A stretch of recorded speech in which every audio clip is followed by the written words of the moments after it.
In the south of Peru, there is a place where the earth was turned into a message. A desert so dry that rain almost never arrives. A plateau so flat it feels like an altar, and carved upon it, an enigma that has lasted for millennia. They call them the Nazca lines. Kilometers of straight paths, spirals, trapezoids, and immense figures. A hummingbird, a monkey, a spider, a condor, so large that they can only be understood from the sky. But who made them, and why? The Nazca desert plains are covered with a layer of reddish stones. Beneath that layer lies lighter-colored soil. The ancient Nazca people between 200 BC and 600 AD discovered that if you remove the dark stones, the pale lines beneath emerge. No paint, no ink, just the absence of stones. And in the driest desert on Earth, that absence endures. But this was no improvisation. To create a hummingbird with a wingspan of 90 meters, you need planning, geometry, and coordination. The Nazca used wooden stakes, ropes, and probably small-scale sketches to enlarge into massive designs. Straight lines running for kilometers, smooth curves drawn with precision. Simplicity to the eye, but engineering to the mind. And then comes the eternal question, why? Why invest such time and effort into drawings that no one could truly see from the ground? The first great theory, astronomy. In the 1940s, researchers noticed that some lines seemed to align with the sun during solstices or with certain stars at rising. The idea of a giant celestial calendar, beautiful, poetic. But when hundreds of lines were measured, most did not match astronomical events. Patterns? Yes. Coincidences? Many. But a complete explanation? Not yet. Another powerful idea, ritual and water. For the Nazca, water was life. They built underground aqueducts, the puquios, to capture hidden humidity beneath the desert floor.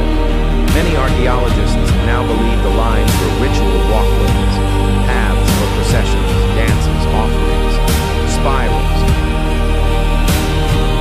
that guide you to the center, trapezoids that channel movement like sacred corridors. Imagine lines of people at dawn, carrying shells from the ocean, fabrics, instruments, walking the desert as prayer. From the sky, the gods would see. On the earth, the community would become the drawing.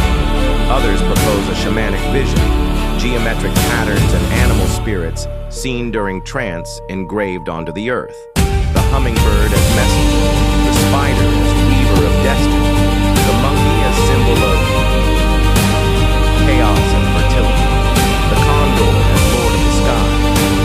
In this view, the lines are not decorations, but bridges between worlds. What if they were territorial markers? Great banners etched on the desert, declaring, "This is Nazca land." But the puzzle deepens. Lines cross each other, overlap, erase older figures. It is as if the desert was a palimpsest, rewritten by generations, each leaving their mark, their hope, their prayer. Another fascinating theory, a map of water. Some alignments seem to point to underground aquifers or dry riverbeds. Perhaps the trapezoids indicated sacred sites. The spirals pointed toward water sources. If so, the lines were both practical maps and ritual journeys. Walk the path, ask for rain, and walk toward where water hides. And then comes the paradox. If the figures can only be understood from above, how did the Nazca design them without flight? The short answer, they didn't need to fly. Nearby hills and ridges gave enough vantage points to check progress. Stakes and ropes allowed precision. Still, the feeling remains. They look made for eyes in the sky. Who were these artists? We know little. The Nazca were skilled weavers, potters, and engineers. They lived between long droughts and sudden floods. For them, to draw on the earth was to negotiate with destiny. To inscribe was to promise. To walk was to fulfill. Some geoglyphs are unfinished, as if if rituals were interrupted. Others are retraced, strengthened by later generations. Certain trapezoids look like runways, converging paths that lead the eye to infinity. Toward what? Toward nothing visible. Perhaps that was the point. Each animal carries meaning. The hummingbird, fleeting, delicate, a seeker of nectar, a metaphor for water. The spider, weaver, rainbringer, architect of perfect patterns. The monkey, with its spiral tail, calling back to tropical forests and fertility. The condor, soaring between human world and divine. In the 20th century, mathematician and archaeologist Maria Rika dedicated her life to the lines. With nothing but measuring tape and notebooks, she mapped, defended, and protected them from destruction.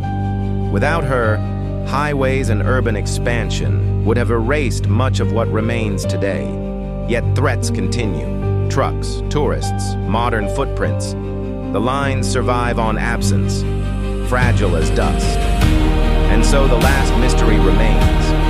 Why did the Nazca stop? Climate change? Collapse of belief? Droughts too great to overcome? When rituals fail, faith transforms. Perhaps the final lines were desperate prayers. Three possibilities include a map of stars, of water, of light. A ritual, prayers carved into earth, walked with devotion. Something beyond, a symbolic language we cannot decode. Choose your explanation. The desert doesn't choose, it only keeps the silence. At sunset, the hummingbird shimmers in shadow. The monkey spirals into infinity. The condor spreads its wings. And we understand. Maybe the Nazca lines were never meant for us to see from above. Maybe they were meant for the heavens to see us. Math, ritual, or something beyond. The Nazca lines remain the desert's eternal question. How do we speak to the invisible?